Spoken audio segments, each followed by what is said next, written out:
అధ్యయనం పూర్తిగా కంప్లీట్ చేసుకోవాలి. అంటే మీకు టీనేజ్ వచ్చేసరికి మీరు వేరు వేరే ఆలోచనలో వెళ్ళిపోతూ ఉంటారు. అది మీ తప్పు కాదు, మీలో ఉన్నటువంటి హార్మోన్స్ ప్రభావం వల్ల మీరు ఏం చేస్తారంటే ఒకలాంటి ఆకర్షణ, ఆడపిల్లల కంటే మగపిల్లల పట్ల ఆకర్షణ, మగపిల్లలకి ఆడపిల్లల పట్ల ఆకర్షణ.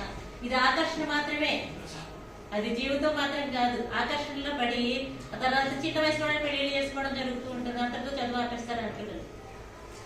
ఇంకొకటి ఏంటంటే ఇంట్లో పనులు చేయడం కోసం అమ్మకి ఇంట్లో పనులు చేస్తూ సహకారిగా ఉంటారు కదా. ఒకవేళ అమ్మకి ఏదన్నా అయినా ఇంట్లో ఒకవేళ మీకు ఇంట్లో పనిచేసే వాళ్ళు ఎవరన్నా లేనట్టయితే ఆడపిల్లల్ని స్కూల్ మార్పించేసి అక్కడ పనులు చేపిస్తూ ఉంటారు. ఈ విధంగా మీ చదువు ఆగిపోకూడదు. నేను ఆల్రెడీ ఒక ప్రోగ్రామ్ జరిగింది మీకు. దేని గురించి జరిగింది? కౌమార దశ డాన్సర్స్ గురించి. అవునా? ఇది మీకు అర్థమైతే లేదో నాకు తెలియదు, కానీ ఎందుకోసం అంటే ముఖ్యంగా మీలాంటి పిల్లలకి ఈ వయసులో ఇది టీనేజ్ కదా. మీరు అటు చిన్నవాళ్ళు కాదు, మీరు పెద్దవాళ్ళు అనుకుంటారు, పెద్దవాళ్ళు కాదు. చిన్నవాళ్ళు అలాగా కొంచెం బిహేవియర్ ఉంటుంది, మీరు చిన్నవాళ్ళు కాదు, మధ్యస్థంగా ఉంటారనమాట. మీ ఆలోచన విధానం ఎలా ఉంటుందంటే ఈ వయసులో, అంటే ఆడపిల్లలు ఒక పిల్లలు అందరూ కలిసి చెప్తున్నాను. ఏదైనా సరే మీకు ఇష్టమైన వ్యక్తులు ఏం చేస్తారు కరెక్ట్ అనుకుంటారు. ఉదాహరణకి మీ నాన్న సిగరెట్ కాల్స్తుంటే అది కరెక్ట్ అనుకుని మీరు అలవాటు పడతారు. ఒకవేళ ఆల్కహాల్కి అలవాటు పడితే అది తప్పుగా మా నాన్న చేస్తాను కదా తప్పుగా అనుకుంటారు. అంటే మీకు తెలియక అవన్నీ, కానీ మీరు స్కూల్కి వస్తున్నారు, ఏది మంచి ఏది చెడు అన్ని తెలుసుకుంటున్నారు. కాబట్టి మీకు తెలుసు ఆల్కహాల్ తాగితే లివర్ పాడవుతుంది కాబట్టి తాగకూడదు. సిగరెట్ కాల్స్తే లోపల ఉన్నటువంటి లంగ్స్ పాడవుతాయి, అదే మీకు తెలుసు. ఇవి ముఖ్యమైనటువంటి అవయవాలు. ఇవి పాడేవి అంటే చనిపోవడం అంటే జరుగుతుంది. అవునా? ఇవి పాడైపోతే ఎఫెక్ట్ దేని మీద పడుతుంది? హార్ట్ మీద, గుండె మీద పడుతుంది. అవునా కదా? ఇవన్నీ మీకు తెలుసు. 10th క్లాస్కి వచ్చేసరికి వీటి పట్ల అవగాహన ఉంది. ఇంకోటి ఏంటి, హార్మోన్స్ ప్రభావం వల్ల కూడా మీరు ఒకరి పట్ల ఒకరు ఆకర్షితులు అయ్యి చదువు మానేసి అదే దృష్టిలో ఉంటారు. ఇది సినిమాల వల్ల కావచ్చు, సీరియల్స్ వల్ల కావచ్చు, లేదా మీకు ఈ యూట్యూబ్ ఇవన్నీ చాలా ఉన్నాయి కదా, అవన్నీ చూస్తున్నారు. చదువు మీద దృష్టి తగ్గారు, దాని మీద దృష్టి పెట్టడం లేదు. ఎంటర్టైన్మెంట్ కి అవకాశం ఇస్తున్నారు, ఎక్కువ కాలక్షేపాలకి అవకాశం ఇస్తున్నారు.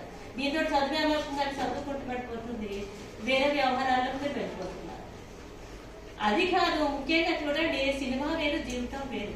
సినిమాలో మనం సినిమాలు చూడడానికి వాళ్ళు ఎంతో డబ్బు తీసుకొని యాక్షన్ చేస్తారు. మీరు అదే జీవితం అనుకుని ఆ విధంగా మీరు వాళ్ళని చూసి నేర్చుకుంటారు.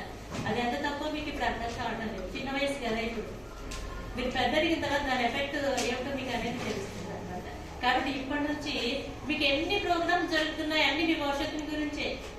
మీరు కష్టపడి చదువుకున్నట్టయితే ఎన్ని అవాంతరాలు వచ్చినా సరే ఇద్దరు పనులతో పని చేసుకుని చదవండి, హెల్ప్ చేయండి. మనుషులు అందరూ హెల్ప్ చేయాలి, అవన్నీ కూడా చేయాలి. ఇకపోతే చిన్న వయసులో పెళ్లి చేసుకోవాలనే ఆలోచన అనేది రాకూడదు. అర్థమవుతుందా? ఇప్పుడున్నది ఆకర్షణ మాత్రమే, అది జీవితం కాదు.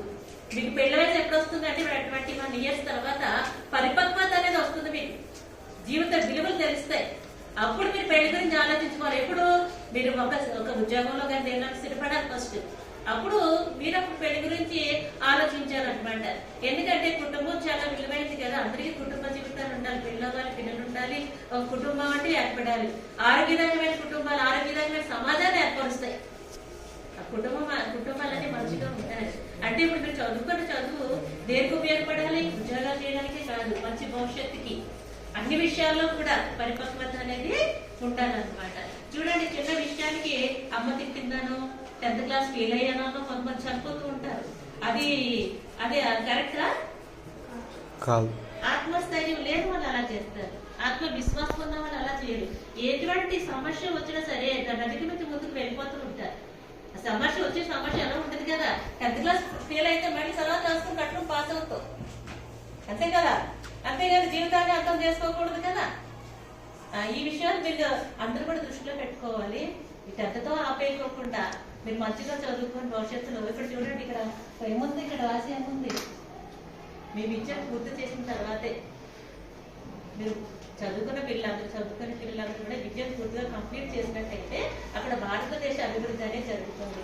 అంటే ఈ అభివృద్ధి ఎక్కడ అభివృద్ధి ఎదుర్కొంటుంది? తరగతి గదిలోనే కదా, అవునా కదా. కాబట్టి దృష్టిలో పెట్టుకోండి, చదువు మధ్యలో ఎవరో ఆపేయద్దు, పూర్తిగా మీరు చదువుకోండి. ఒకవేళ ఫెయిల్ అయినా సరే మరి పట్టుకుని చదువుకోవాలి, మరి తెలిసిందా?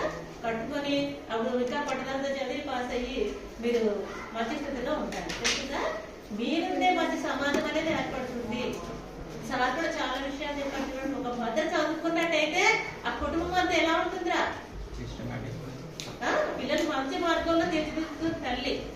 పిల్లలు చదువు ఇంటికి వెళ్ళంటారు కదా, ఆడపిల్లలందరూ కూడా మంచిగా చదువుకోవాలంటే మగపిల్లలు చదువుకుంటారు కాదు.